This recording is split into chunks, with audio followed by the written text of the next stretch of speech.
வந்து பாத்தீங்கன்னா சோளம் பழுது வேலை போடுறாரு. எப்போ எப்போ இங்க பாருப்பா ஒரு நிமிஷம் போட்டுக்கலாங்க பாருப்பா. என்ன எனக்கு கொஞ்சம் பணம் தேவைப்படுது, யார்கிட்டயாவது வாங்கி தரியாப்பா? ஏன் இல்ல நாளைக்கு நைட்ல இருந்து நிறைய போன் ஆஃபர்ல வருது. அதுல ஒரு போன் ரொம்ப கம்மியா வருது, வாங்கலான்னு இருக்கேன். எவ்வளவு?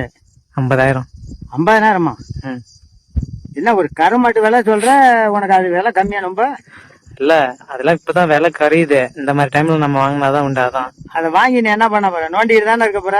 அதுக்கு இதைய வச்சு நோண்டிட்டு போவோம். நோண்டுறது மட்டும் இல்லப்பா, அதெல்லாம் வாங்கிட்டோம்னா சும்மா கெத்து காமிக்கலாம் பசங்கள்ட்ட. போன அதிக ரூபா வாங்கி வச்சுக்கிட்டு முடிய நேவட்டி மாதிரி கண்டுக்கிட்டா கெத்து கிடையாது.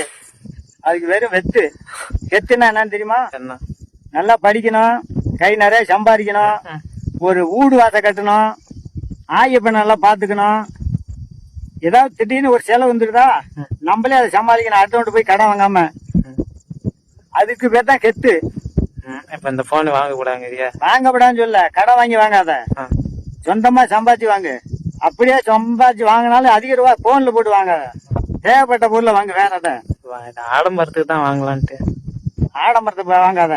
அத்தியாவசிய பொருள் எது தேவை அதை வாங்கி வைக்கிறா. ஆடம்பரம் பண்ணிட்டு போனா ஒன்னும் கதாவாது. அப்பா வந்து பாத்தீங்கன்னா